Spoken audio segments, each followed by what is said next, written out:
Laura Poplar. I'm a nurse practitioner here with OhioHealth Neurological Physicians. And Dr. Eubank was actually going to speak this evening, but he ended up, he's going to a meeting so that he can get some stuff lined up to set up another research study.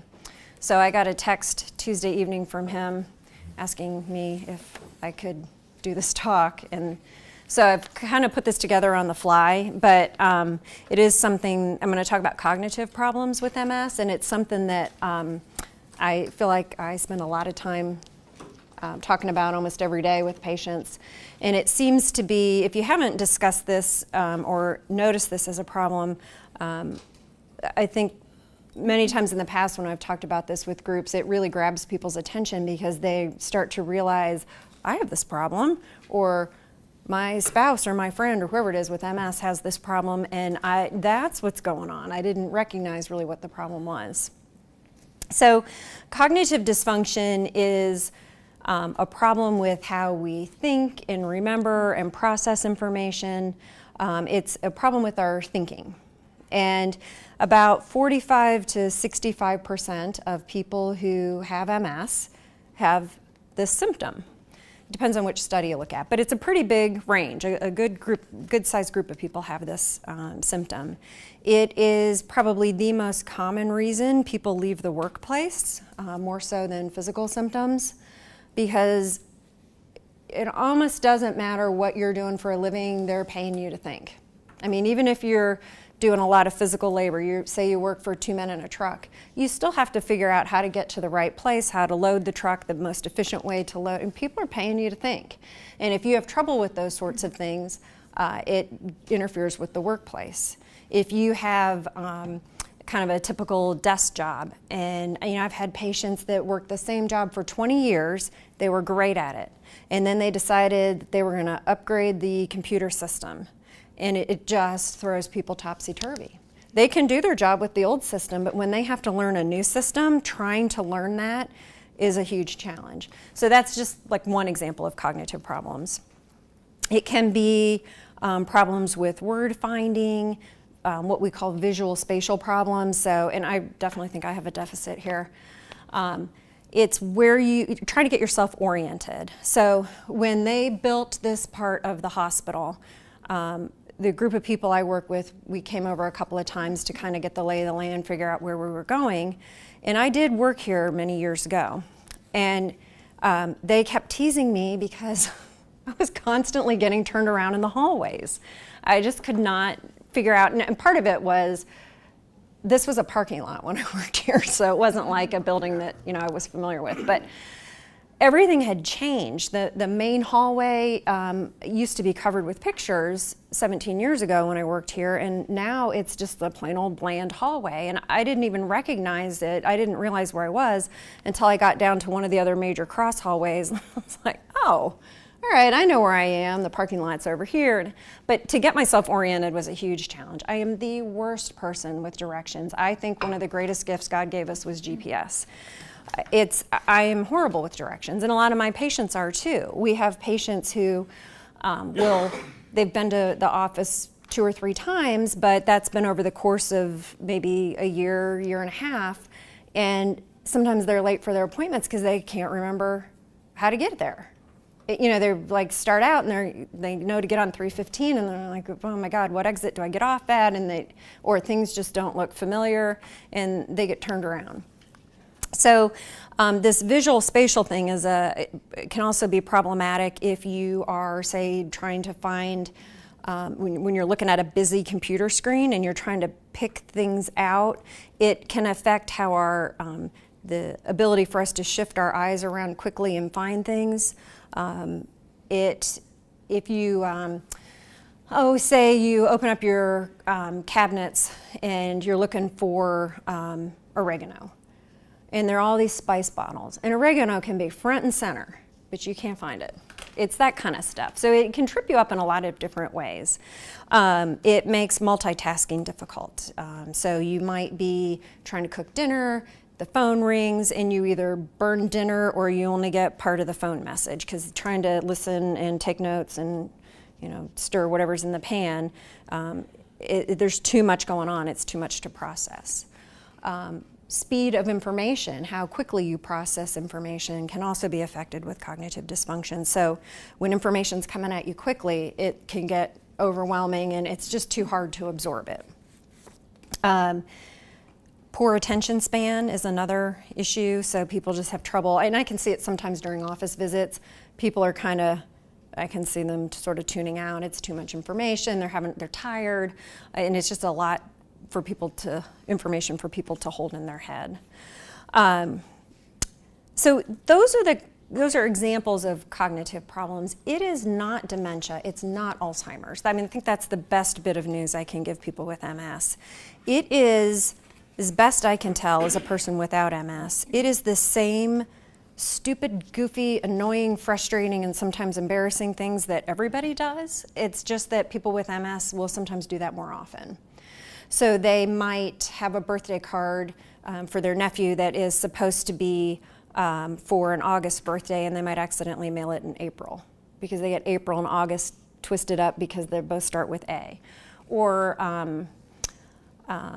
October and August sometimes will get twisted because October we think of like octagon, we tend to think of it as 8, and the 8th month is August. So it seems like October should be the 8th month. There's kind of like loose trains of thought that things will get just twisted up. You might not be able to think of somebody's name that you should know.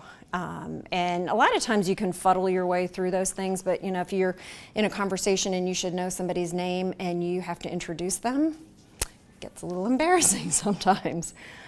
So it's these little things that we all do. You walk into a room and you think, what did I come in here for? Or where did I put my car keys? What was I going to say?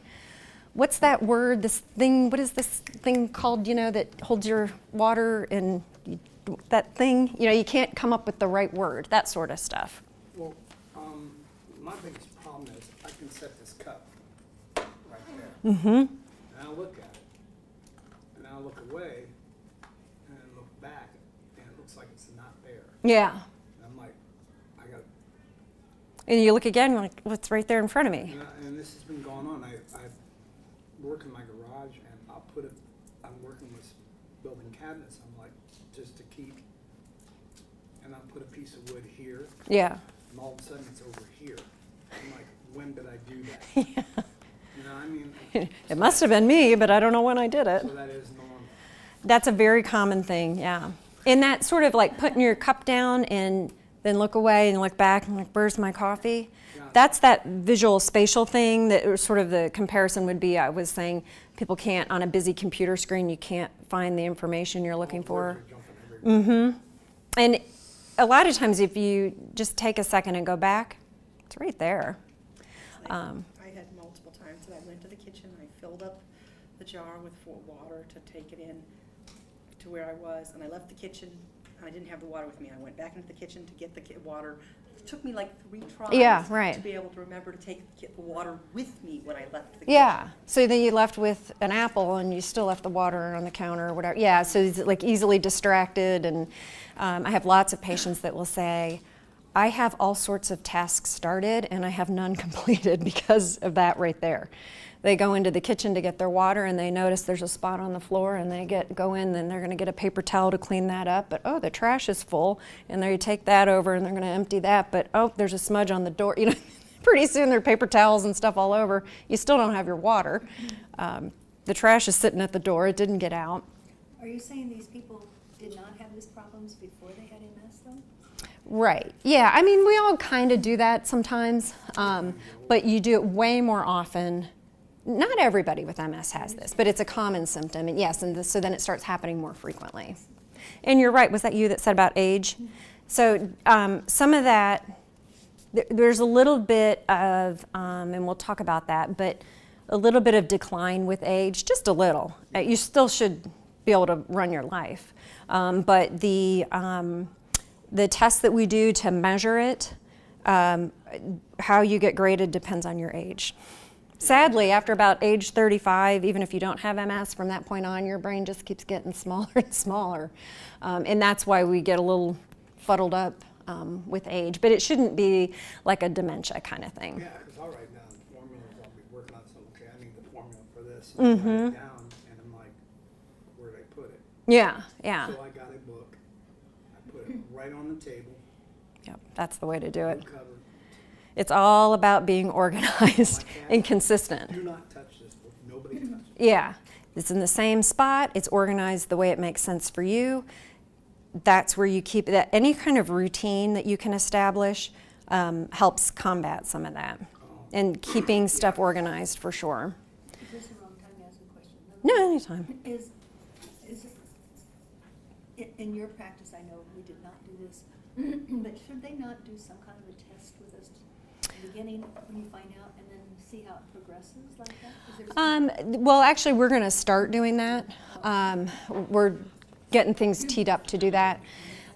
So I think it is a good idea to do some kind of quick screening periodically. And then even if the screening doesn't change, if the patient or whoever comes with them says, I think there might be something going on, then I think you dig deeper and do something a little more, quick screening may not capture it. But I don't think, the research does not show that in-depth evaluation periodically pays off in any way. It's if you are noticing a problem, that's the time to dig into it more. But it doesn't seem, because you're talking 45 to 65% don't have it. That still leaves a fair chunk of people. 45 to 65% of people have this. That still leaves a pretty good chunk of people who don't. And the in-depth screening is expensive. So you're trying to, cost benefit. Decision making can be difficult, trying to plan something. So say your husband's going to have his 50th birthday and you want to plan, make sure there's a cake and I want to have balloons and we're going to have a couple tables out in the backyard, all these things that you would plan, trying to get food together, inviting people. Laying that out in an orderly fashion can be a difficult thing to do if you've got cognitive problems. It sounds like you're describing ADHD. Some of it does seem similar to ADHD, at least the attention part of it, definitely. ADHD, It has ADHD and MS. yeah, okay, so there you get maybe a little bit of a double whammy there. Well, yeah, I have to force myself to do that. I have to, to me, it just seems like I wake up in the morning and by the time I blink my eyes, the day is gone. Mm-hmm. So, but I have to plan everything out. Yeah. A lot of times I do it at the end of the day. I lay everything out I'm going to do the next day, and I know exactly where it is. That's a And very, he gets extremely upset if anything tries to alters the deviate. plan. Yeah. Because everything unravels, would be my guess, is why it upsets you. I think it's a great time management strategy to kind of plan things out the next day. And then, gotta but go then, with the flow. yeah, I was just going to say, but somewhere you have to find that balance because sometimes life gets in the way of your plans and it There's a doesn't. difference between going with the flow and then getting thrown into a bunch of rapids. Yeah, right. Yeah, and then how you find that balance can be, that's the tricky part. Did you just stick out your tongue at me? Yes, I do. So, that's a good segue. So many times when people they did some research and that showed that many times when people have cognitive problems, they're judged as being emotionally impulsive, like maybe sticking out your tongue, although I think that was just being playful more than anything. Sometimes they're judged as being sort of withdrawn, less outgoing, less tolerant. Like a sociopath? Not that bad. A sociopath's a sociopath. That has nothing to do with MS. No, but I can understand it because I just have this, I've gotten to the point where I just don't like people. I'm like, Has a T-shirt that says, People do kind of the get, more I'm around people, the more I like my dog. oh yeah, amen. People do get kind of withdrawn because it's awkward sometimes socially if you're having troubles with your memory or attention or something like that. And I think going to an event where there are other people, especially people you may not know real well, is kind of emotionally stressful, I think, sometimes for people too. So they just kind of, like, yeah, I'm good at home. I don't need to go to Bob's 50th birthday party or whatever. So what can make cognitive problems worse? All sorts of things. Heat and humidity. Does any of that sound familiar? Been getting a lot of complaints here lately about that. Fatigue, so crummy night's sleep, whether that's because you're like me and you're trying to cram a lot into a day and you can't get yourself disciplined and in bed on time.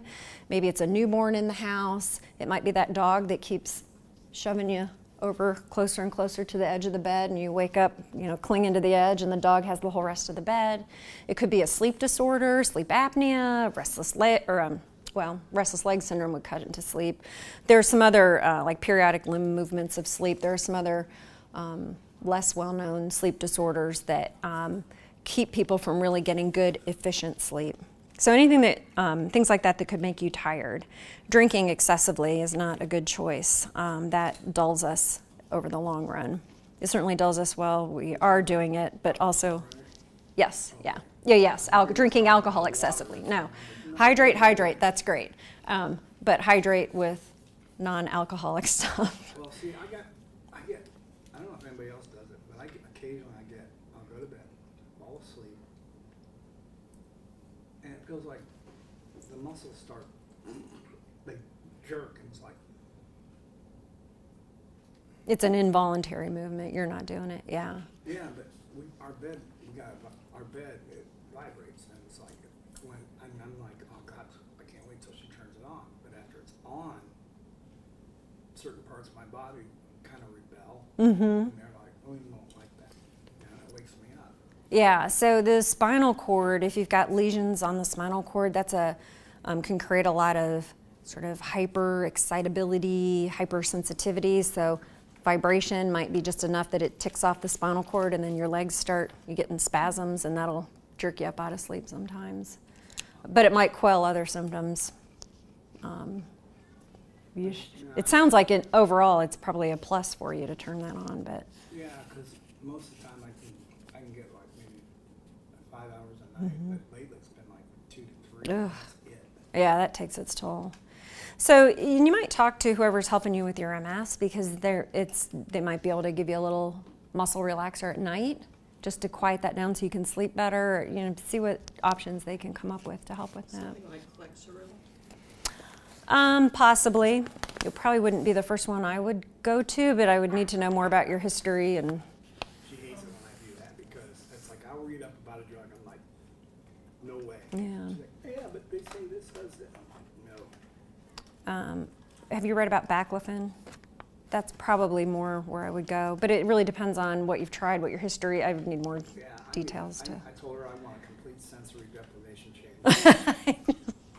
Just float in there in the dark and. Water in the basement in the dark. Yes, that's really nice. It is. I mean, it is really Dial it down. Actually, I've been doing the stretching before going to bed and stretching in the morning to reduce the spasticity in my legs during the night, so that I can actually occasionally sleep through the entire night instead of having the 2 to 3 a.m. in the morning, the legs start going spastic on me and I have to get up and, do stretches in the middle of the night.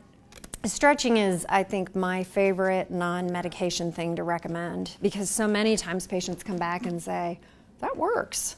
But it takes a little persistence. It's, the first night it may not keep things quiet, but you got to kind of keep after it, and it can help quite a bit. I do that every night when I wake up. I do the same thing. Yeah.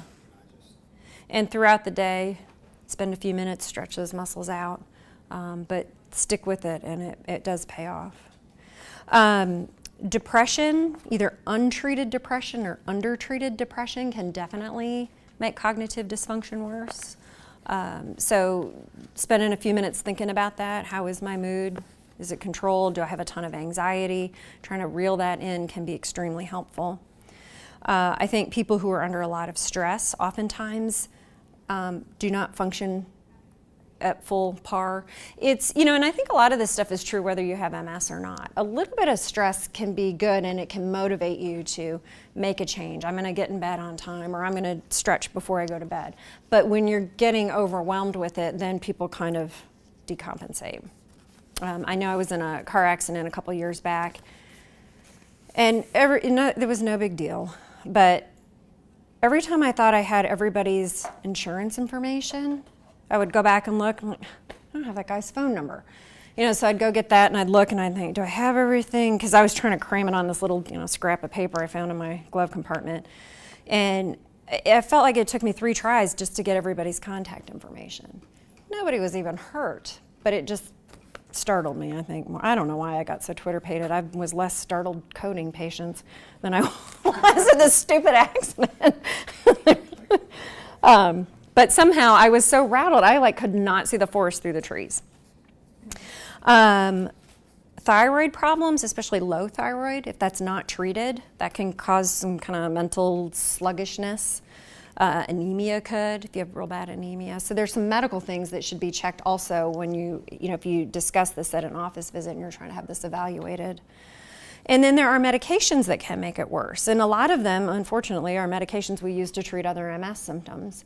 So some of the overactive bladder medicines can slow down people's thinking. Muscle relaxers can create some mental fogginess. Topamax is a medication we use for lots of different things, and it can create a little mental fogginess, particularly if the dose is being escalated quickly. So taking a good look at the med list can also help. Gabapentin's another very commonly used one that's generic Neurontin. It's used for all sorts of things, burning and tingling, all sorts of what I refer to as weird MS sensations. The spider running across my shoulder, there's somebody's pouring water down my leg, all these goofy things people feel. He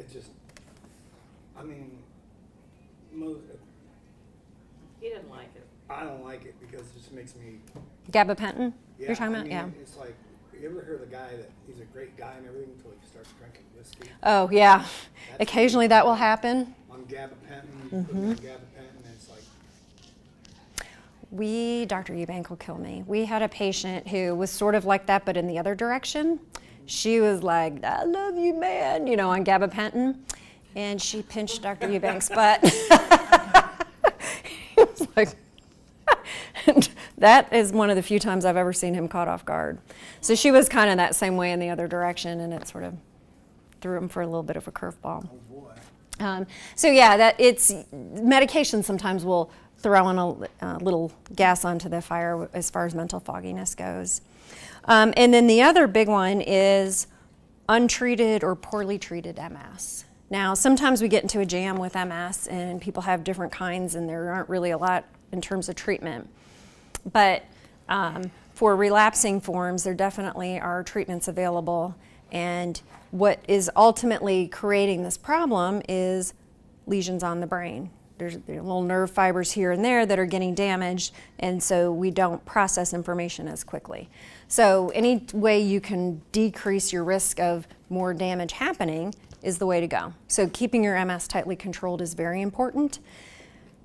Cognitive problems do not necessarily match up with MRIs, meaning I have seen MRIs that were riddled with lesions, and the patient didn't ever notice any cognitive problems. I couldn't pick anything up in the office visit. I've had other patients with just a few lesions and they can hardly keep a job. So it doesn't necessarily match up with MRI, and it doesn't necessarily match up with physical symptoms. We were just talking about a patient we saw 2 days ago in the office who has been in a wheelchair for a long time. She is sharp as a tack, still working, but she's got a lot of physical symptoms, but she doesn't have any cognitive problems. And I have other patients that, this is a common, again, we're kind of going back to what I was saying in the beginning, it's a common reason people leave the workplace. Everything's moving. We have a couple guys we're working with right now, just like, they look like Paul Bunyan, these huge strapping guys. They cannot hold a job. And if they walk in to the Social Security office to file for disability, they're going to look at them like they're nuts. Like, what are you doing here? So it's not the physical stuff that's keeping them from working, it's the cognitive stuff. So it does not always match up with how a patient looks, and it doesn't always match up with how the patient's MRI looks. There are ways to evaluate this, to try to measure it. It's not an easy thing to measure, but there are some things that you can do to measure it. I'll pass these around. So this paper I'm going to show you guys this is called the SDMT. It's the symbol digit modality test.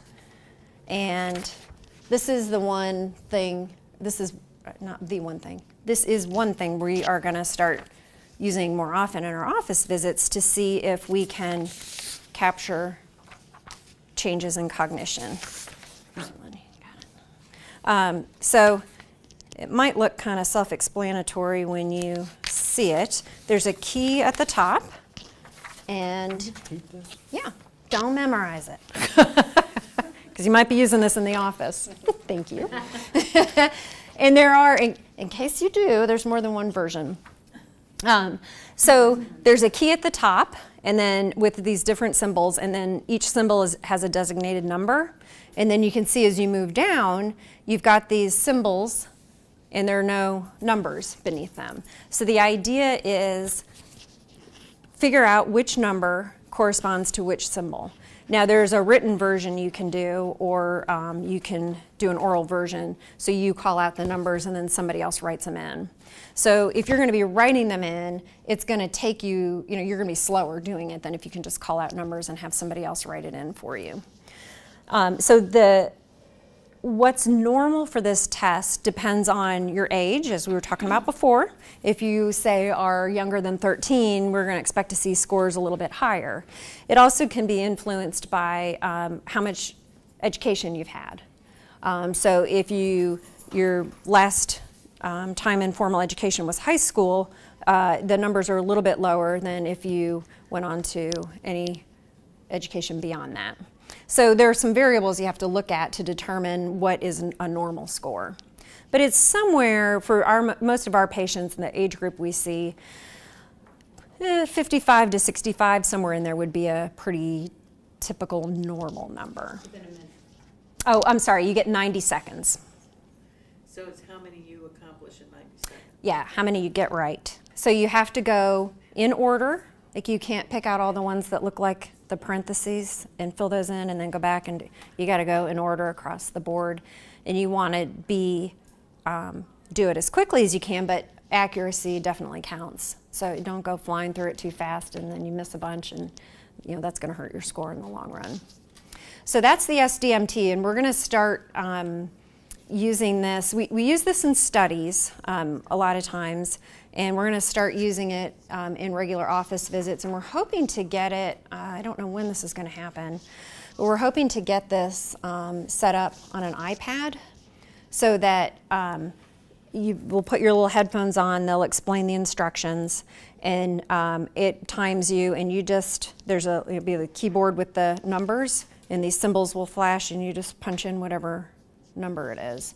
So we're hoping to get a little more with it, which I'm hoping will seem fun and not annoying, because people do get annoyed and frustrated sometimes when we're putting them through these tests, because it's a frustrating task to try to do something that is difficult, and so I'm hoping that will make it a little more fun. So that's the SDMT, and I'm seeing this used a lot in studies, and I think they're getting a little bit better results than this one, which is the PACE-AT. This is the Paced Auditory Serial Addition Test. So the instructions are kind of complicated with this. We're gonna do it so that you can see how much fun it really is. So there's a guy on this CD who sounds. You all know who Ben Stein is. Remember Bueller? He kind of sounds like that. And every 3 seconds he says a number.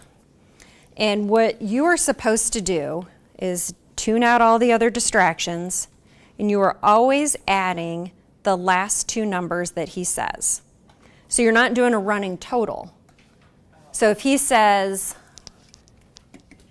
5 and 2, you're going to say 7. If the next number is 3, you're going to say 5, because 2 plus 3 is 5. Does that make sense? Yes. If the next number is 4, you're going to say what? 7. You got it. So, ready?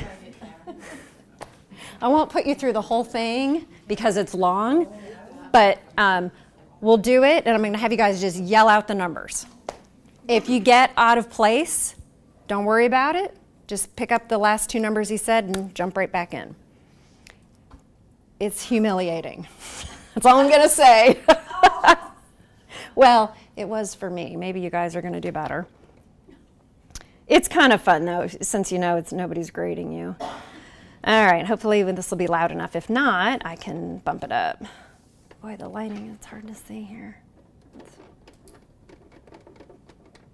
Okay. Yeah.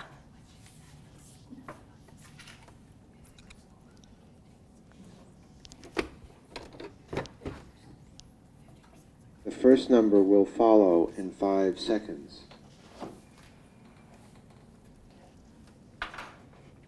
1, 4, 5, 8, 12, 1, 5, 1, 3, 7, 2, 6, 9, 4, 7, 3, 10, 5, 8, 3, 8. Oh, and 3 9 6, 12. 8, 2, 5, 1, 5, 4, 6, 3, 9, 8, 11, 1, 9, 7, 4, 9, 3, 7, 2, 6, 9, 5, 2, He's in the zone. 4, 8, 3, 11, 1, 4, 8, 9, 5, 13. 7, 1, 8, 2, 4, 9, 7, 9, 3, 1, 5, 7, 4, 8, 1, 3, Must be coming up. 8, 2, I think that's it. Is that the longest 3 minutes you have ever lived? practice item. Oh, stop. The first number will follow in 5 seconds. I couldn't follow that. Well, I wasn't going to do the whole thing, but you were so in the zone that I was like, I'm going to let him go. And Everything else around, it was like, I couldn't. most people they're bumpy when they start off, then they kind of find their groove, and then they derail partway through. You have to get it back on track, and then they do a little bit I better. hear a noise or something, it distracts me. Yeah. We get distracted by hearing all the other numbers. I can't, Right. I can't Yeah. cognitively do math. Exactly. By the time I figured out the number for the two that I was adding together, he was He two was- numbers ahead. Yep. I I know saw it. some people adding the number they had just announced, what the total was. Yep. The number he just announced. Yep. So your total was 11, he'd say 3, and they'd go 14. 14. But Uh-huh. no, it was like a 7 or something. Mm-hmm.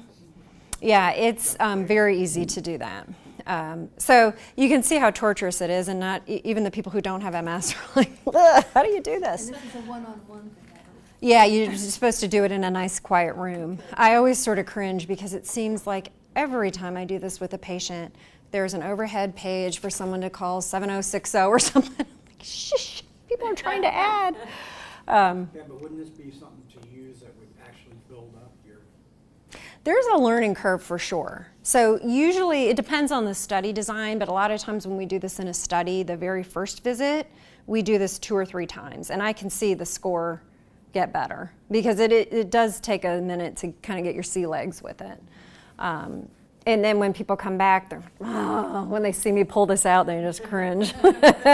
It's humiliating. And I know that people know what 1 + 3 is, but when it's coming at you and there's all this other stuff, you decompensate. A lot of people do. When I play solitaire on my computer, I'll start off, and then I start remembering the cards that when you go back and start over again. Yeah, right. Okay, I played that.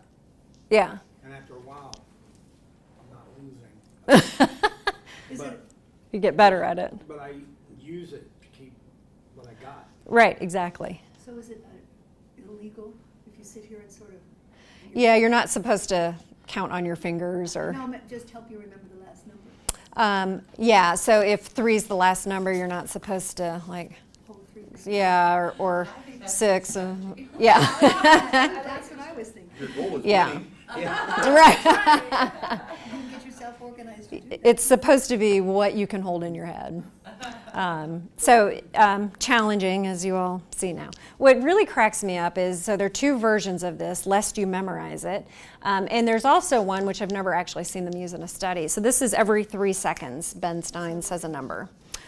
They have a version where it's every 2 seconds. That's really tough. Cruel. Yeah, I've never seen it used in a study. Because you can see, even with every 3 seconds, people are fumbling with it. It's challenging enough. You don't need to do every 2 seconds. So that's one of those relatively quick kind of screening tests. Speech therapists can be helpful in evaluating cognitive problems. They don't usually do super in-depth stuff.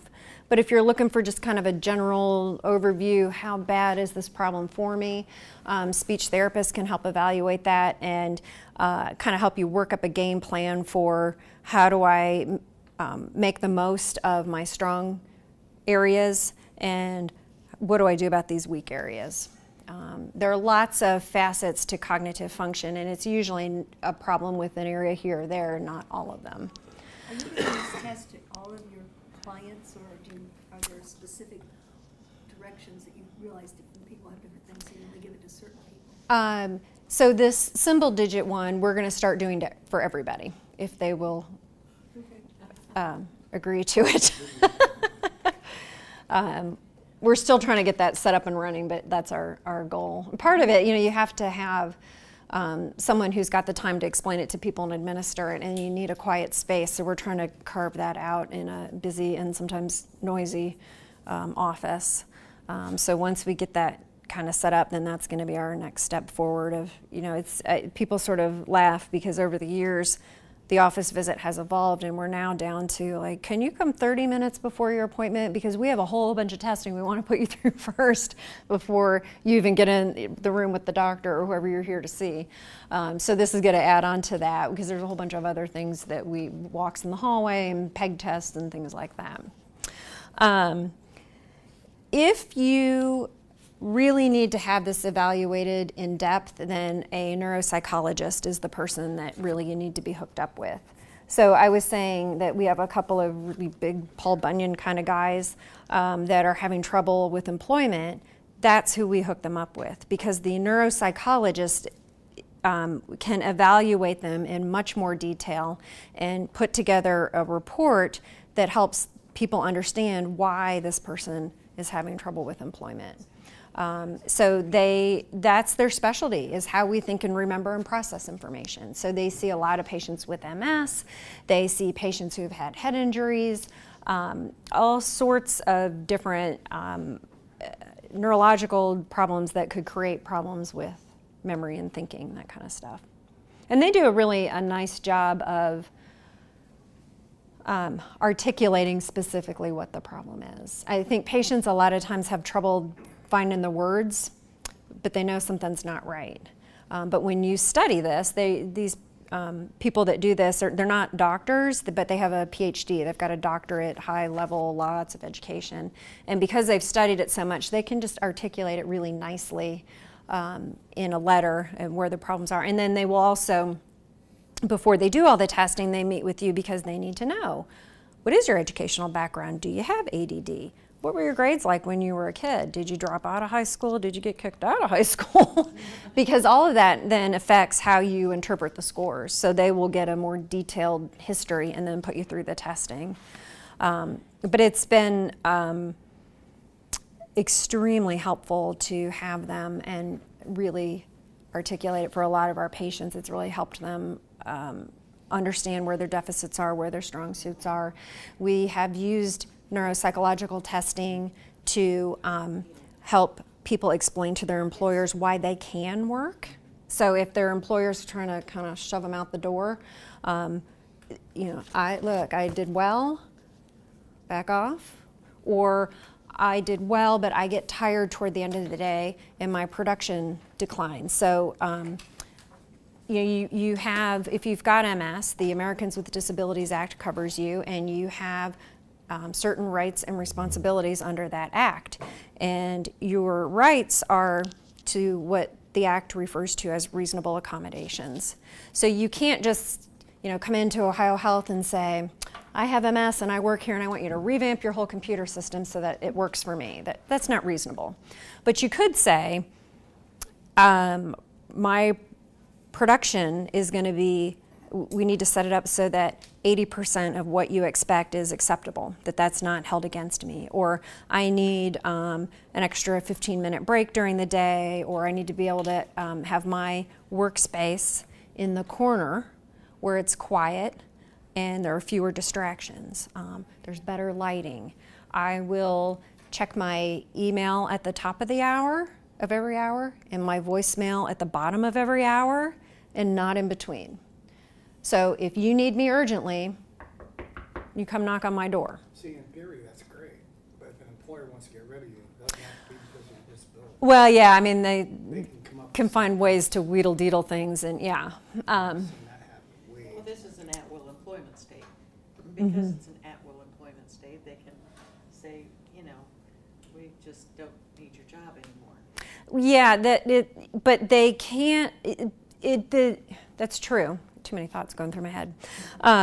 But they do still have to comply. That's a federal law, and the feds trump the state, so they do still have to comply. Now, I'm not saying that things don't happen. I mean, I've seen patients that we're going to put you on day shift for 2 days and switch you to nights for 2 days, and then you're going to be back to days, and you're going to work the weekend.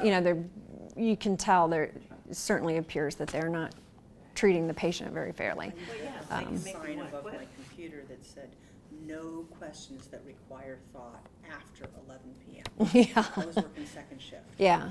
And I didn't get off until I think you might have said after 10 p.m. And I'd have, anytime I hit an easy one, I'd set that aside for the end You of the say- day. And the boss would come around and say, hey, I need that done. I said, it will be done today. Yeah, that's a good way to organize it if you can do that. That one's a simple one, and I'm saving it for the end of the day. Yeah, that's rote memory. I don't need to think a lot to do that one. I'm going to do that when I'm a little more out of gas and tired. I used to work for 4 partners, and they all thought their work was more important than anybody Right. else's. Oh yeah. And It's always a I finally problem. went to the managing partner's office with a stack of work, and I said, look, every one of these things is first, so you tell me how I do this. Yeah, right. How do I do sort 5 this. things first? Yeah. And let them figure it out, and then you're happy to do them in the order that they've prioritized. So yeah, you've got to sometimes figure out some creative ways to do it. That always happens when you're working for more than one person. Or this 40% of your time's going to be here and 20% is going to be spent here. That never works because everybody thinks you're not spending enough time with them. Those are very tricky situations. But having that neuropsychologist outline the problem areas and the strong areas and how to either compensate or find some sort of workaround for the weak areas. I call it the porky pig syndrome. You get hung up on a word, you can't think of what it is.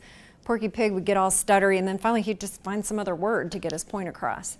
That's a very helpful way to, like the water bottle. It's that thing I put the water in it. It's got the straw on the top, and It's an adult sippy cup. There you go. Yeah, right. That's exactly right. Well, yeah, 'cause I've seen other employers, they'll see somebody and they'll say, you know, a handicapped person works better than you do. Maybe I should. And then the other person's like, well, we gotta get rid of them. Oh, yeah. It can get twisted all sorts of ways you wouldn't expect in people's motivations sometimes. I've seen that happen way too much. So things, what else can be done about this aside from articulating what the problem is? We kind of touched on this already, but treat your MS. Treat it as effectively as possible. As far as medications go, really probably the biggest one we have to work with is Aricept, or donepezil is the generic for that. That was FDA approved a long time ago for Alzheimer's. Some studies show it might help with MS. A lot of studies show it doesn't. I've had some patients on it. Most of them have not been super thrilled with it, I would say. And I think it probably speaks to the point that this is not dementia. It's not Alzheimer's. The underlying problem is different. The symptoms are different. If you look at someone with cognitive problems with MS and spend very much time with anybody with dementia or an Alzheimer's kind of dementia, there are clear differences. The example that we often use is a person with MS can't remember where they put their keys. A person with dementia does not know what keys are for. That you might find them in the toilet, they're in the trash, they don't see any significance to it, it's gone. In the litter box, in the cat toilet. So there are differences that between the two, and I think that's maybe the underlying cause is different and why we're not seeing great results with something like Aricept. I think if you got to remember to go back, so if you've got hypothyroidism, get that corrected. If you're anemic, get that corrected. If you have a sleep disorder, get it corrected. If you have an alcohol drinking problem, get some help for that. You could try to correct those underlying problems that contribute to it. You're not that's my suggesting biggest not problem. drink, are you? No, I'm just saying no excessive drinking. Yeah. I can't, I really don't like alcohol, I don't like drugs. Yeah. And when I should be using is when I won't. And it's like, no, I can think my way through this. but Yeah. I'm losing that a little bit, and then it comes back, and then, Yeah. but I hate anything that dulls my mind, I cannot stand. Yeah, right. Medications for fatigue sometimes will perk people up a little bit as long as they don't overshoot the mark. So like I was just going to say caffeine. So he was saying Red Bull. Now for me, I am a gigantic caffeine wimp. So I've never even tried Red Bull because I think I might burst into flames if I did, but I would. I got this coffee I drink, it's got 600 and something No. micrograms. That would kill me. It's got caffeine, it's Death Wish coffee. Oh. I drink 2 of those travel mugs a day. Oh my God. Yeah, so that might help you. That would kill me. My mind would be racing. I couldn't think straight. It'd be way overstimulated. And he said, well, I'll try a cup. I made him a small cup. He was up till 4 o'clock in the morning cleaning his girlfriend's apartment. Yeah, I'm like a fly. Like. She wants me to keep giving it to him. Oh, yeah, right. Of course she does. So there's some other medications that can help with fatigue too, but and that will sometimes kind of get the gears turning a little bit faster. And then there are all sorts of lifestyle things. You should be taking good care of yourself just like everybody should. So a good healthy diet, a little bit of exercise, mental stimulation, adequate amounts of sleep. It's the same kind of thing that, when you have a little kid, they've got their little meals, they've got their schedule, their routine, it's bedtime, we're gonna read a story, brush our teeth, whatever the bedtime routine is. Those sorts of things are good for us as adults, we just don't like to do them. But just because we gained more independence and now we have the freedom to make that decision, doesn't change the fact that our brain still likes it. So structure, little, as my mom says, a little fuel in the furnace throughout the day. A little bit of exercise, as my dad says, go outside and blow the stink off you. Heard that a lot growing up. Those sorts of things are good for us. And some mental stimulation. There's a reason we have gym class along with all of our other math and history and those sorts of things. We need to stimulate the mind and stimulate the body. So those things are also extremely important. Managing stress levels, get your depression treated, get it better treated if you're working on it, but it's not where it needs to be. Kind of tighten those things up. And that can make a big difference in cognitive problems also. And I think that was it. Oh, there are also assistive devices, which kind of goes back to what you were saying as far as trying to keep yourself organized. Back when I first started this job and we didn't know what smartphones were, I had a patient, I thought this was a great idea. She had an address book in her car and with instructions on how to get places, common places places she would go to consistently but not all the time. So if she wanted to go to some store out at Easton that she'd been to 6 months ago or something, and was like, how do I get there? Where do I go? What exit do I get off at? She had that stuff written down and kept it filed in the address book to keep it organized, so it was all alphabetical. But you can, smartphones and iPads and those sorts of things there are all sorts of ways to keep yourself organized with that. There are little tricks that, like for me, I'm definitely a creature of habit, so that routine is huge for me. If I've got a bag, I keep it right next to my purse. I take it to work every day. I've got my keys right there on the corner of the island with my purse. Everything's there and ready to roll. But if there's something else I need to bring to work that I don't normally bring, oh my goodness, I got Post-it notes all over the place. And now this is a luxury of not having other people in the house that are going to move things around. I can put stuff on the floor right in front of the door so that I have to go out of my way almost to forget it. Or I will put a note, like when I first started taking medication and had to get in that habit of doing that, I kept it with my toothpaste, because I knew I was going to be brushing my teeth every morning.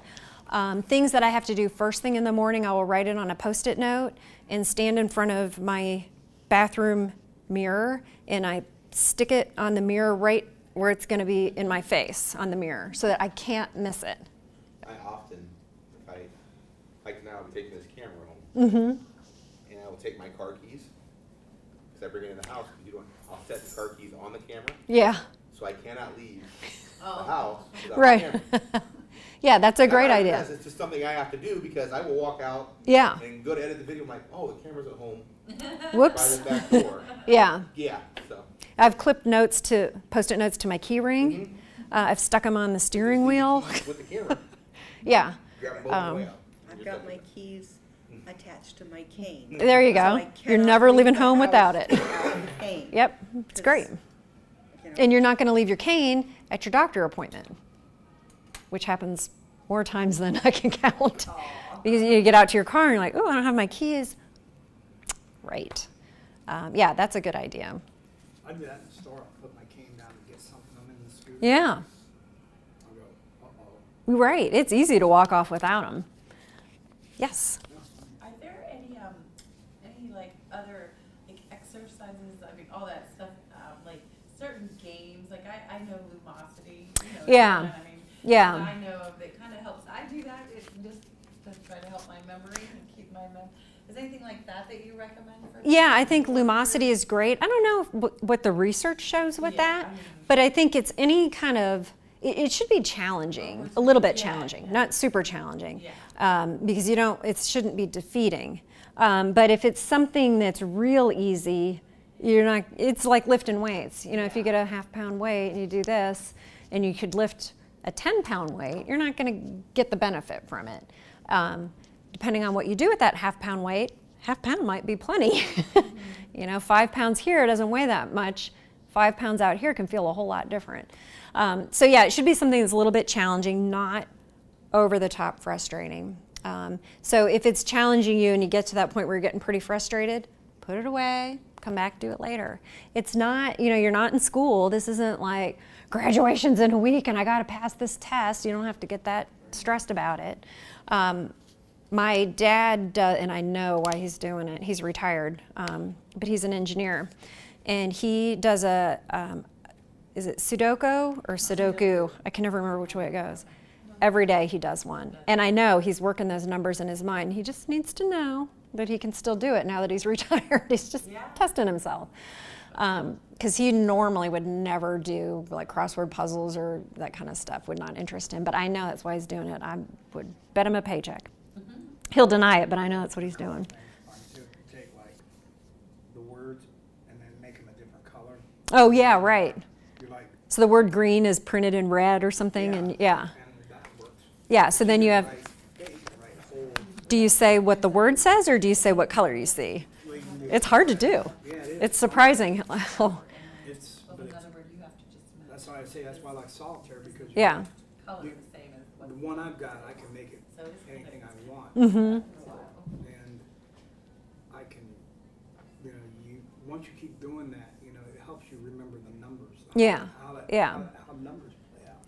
And it's good, just like physical exercise, it's good to do some stretching, it's good to do some weight training, it's good to do something that's aerobic, you kind of mix it up. It's kind of the same with cognitive exercising. You want to do some stuff with numbers, some stuff with spatial orientation, some stuff maybe with language, so that you're working different areas of the brain to help keep that sharp. Yeah, that's why I got back into genetics research. Yeah. And that's great. It doesn't have to be something formal like Lumosity. It can be something that strikes your interest. Grab it, embrace it. You're working the gear. That's really the name of the game. Yeah, I get it kind of other people's perspective on things. Mm-hmm. Yeah, it's interesting. Any other questions or? I'd Oops, like she's to got one. share something. Yes. I've had this for a while. It's called, do you have AADD, Age Activated Attention Deficit Disorder. This is how it goes. I decide to wash the car. I start to go toward the garage and notice the mail on the table. Okay, I'm going to wash the car, but first I'm going to go through the mail. I lay the keys on the desk, discard the junk mail, and notice the trash can is full. Okay, I'll put the bills on the desk and take the trash can out. But since I'm going near the mailbox anyway, I'll pay these few bills first. Now where's my checkbook? Oops, there's only one check left. My extra checks are at my desk. Oh, there's a Coke I was drinking.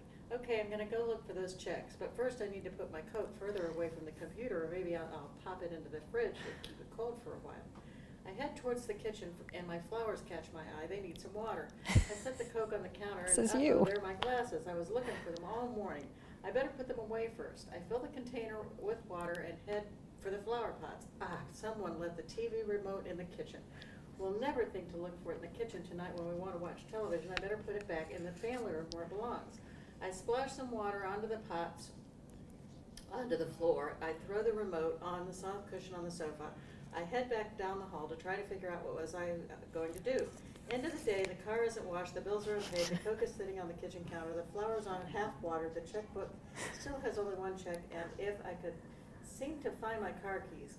When I figure out how come nothing got done today, I'm baffled because I know I was busy all day. I realize this is a serious condition and I'll get help.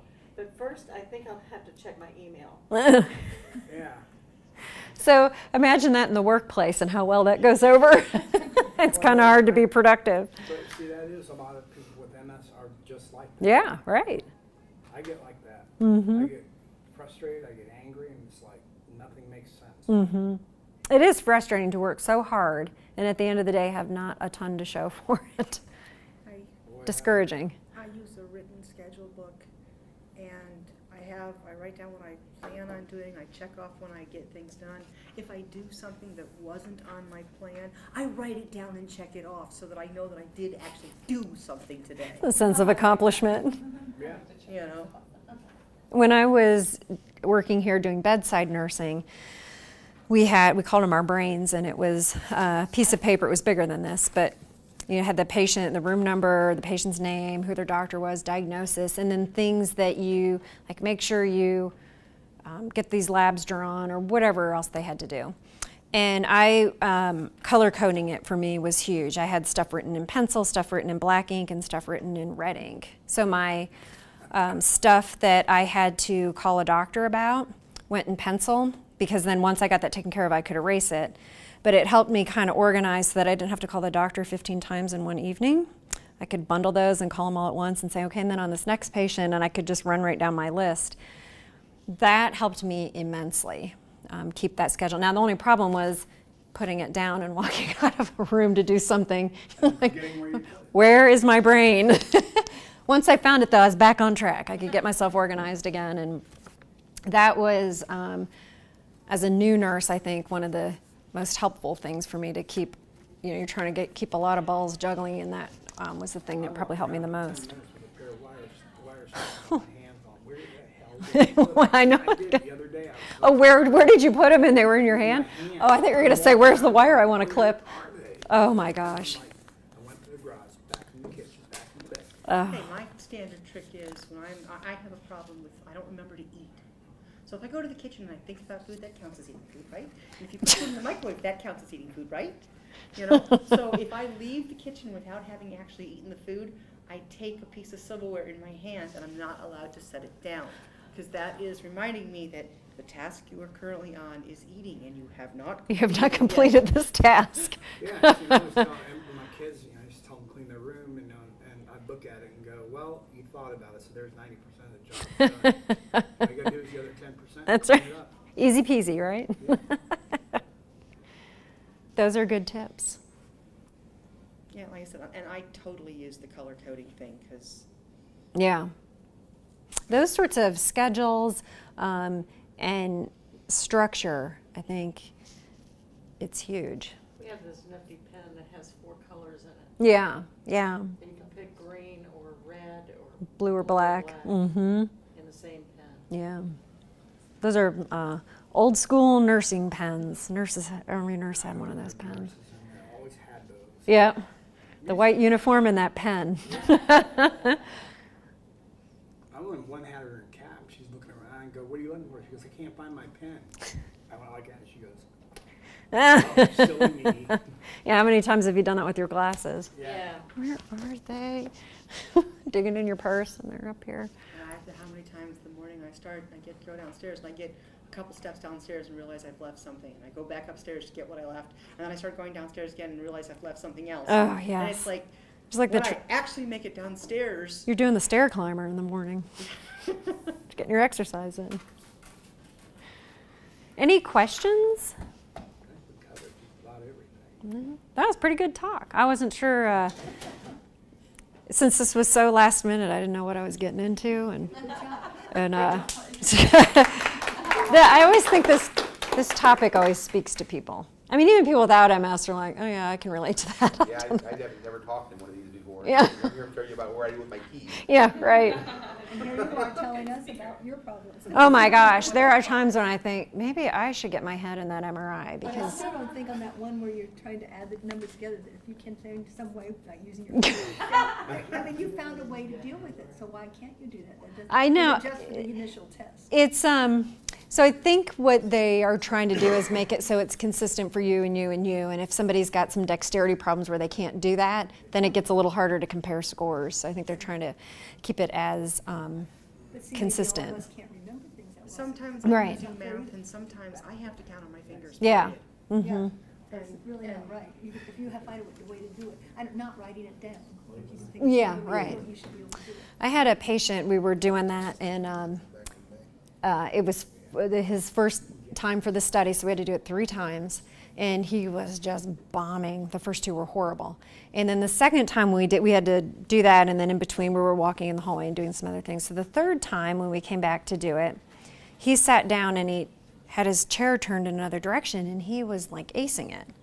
He was looking at the clock. So basically what you were thinking about doing with your fingers, he was doing that on the clock. Yeah, so And I thought he was just staring, like trying to just keep himself, tune things out.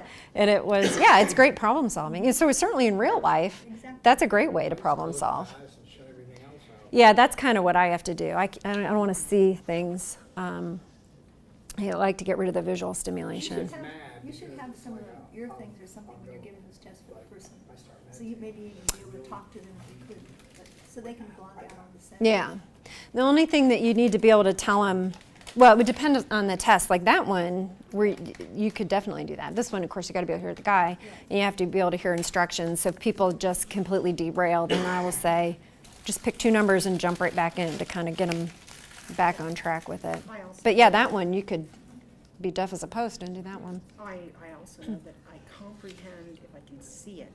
Exactly. That's just an audio test. Yep. Because that's hitting the worst area of my brain. Exactly. Yeah, and that's the worst area for a lot of people. A lot of us are much more visual in our learning.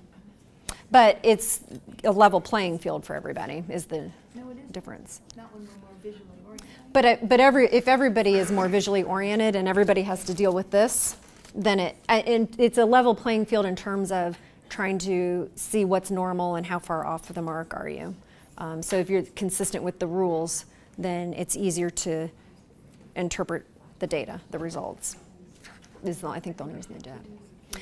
But, well, and I think that's kind of why this is floating to the surface and this is getting pushed to the back I burner. end up having to do this every single time I see my neurologist. Yeah, right. I also do that little pegboard test. Yep. What's the purpose of that? The pegboard. So, Dexterity. yeah, there's a lot there. So it tells us a little bit about, like, you have to have reasonably good vision to do that. You have to have some dexterity. You have to be able to follow directions.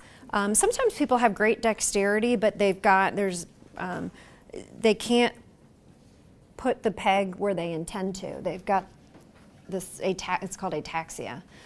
So instead of just being able to sink the peg right into that hole, it's very challenging for them to do it. So it brings out some of those deficits that they have. It amplifies them. Important about how fast you do it? Yeah. So the peg test, that's the data we gather is how fast. Because if it takes you 2 minutes to put all 9 pegs in the holes and take them out, it's the 2 minutes we're looking at. It's not how many pegs can you put in and take out in 10 seconds. This one is sort of the same way. The symbol digit, how many of these can you get correct in 90 seconds? So yeah, they're timed, or the timed walk is. And what did you say a good score for that one was? For the symbol digit, it depends on your age, but yeah, and it depends on if you're doing written versus oral. If it's an oral one, it'd be somewhere. It strays a little bit with age, or it varies, I should say, a little bit with age and education. But yeah, 55 to 60 somewhere would ballpark that. It surprised me in a way that education. I'm sorry? You have to score. There's a key that's on a transparency, so you can just lay it over the top, and it makes it much easier to No, score I'm it. saying I've yet to get that. Do they tell you what your scores are? No, they actually haven't told me what my score was. They just told me same as last time. I had a patient, it's unbelievable. I could just barely write the numbers down fast enough. And my plan for the next time we do it is to record him with my phone. Because when you're the one writing the numbers down, if you're the scribe and you're just off one block, the whole thing is wrong. And I think I might record him next time. I've never seen anybody do it that fast. But there's something about how his brain is wired. He just knocks them out. Most people, he's the only one that I've ever had that, like, holy cow. And it's kind of funny because he is laid back and mellow. You know, he comes into the office. But he just bam, bam, bam, bam, bam, knocks those things out. It just transforms into this speedy person. Something, yeah, like he is in the zone. See, the last time I did that, I started taking something different for and it's natural with my MS. And I went from doing maybe half that. Well, I remember it real clear. I went from about here to all the way down to here. Wow, that's pretty far down the page. And that was, took Can I 3 ask months. for you two, do you have MS, you two people? Oh, you don't. And you're here because, may I ask why? Because, what, are you in the medical field? or- We both work for one of the companies that makes one of the MS products. I remember you from mine. You said Which about one? you. Serrano. Oh. Okay, I thought you were. A familiar face. Like you, so. I brought my son a couple of them. Okay, but I know it's you. That's me. That's what I like about this, because I told Dr. Nicholas the last time, I said, you know, the problem is all of you have to stick with guidelines for research. I don't. I can do whatever I want. Yeah, And I pretty much do. something's working for you. Oh, Well, I'm supposed to be somewhere else at 7:30. so I have to buy. Oh, geez, yeah, I need to get moving.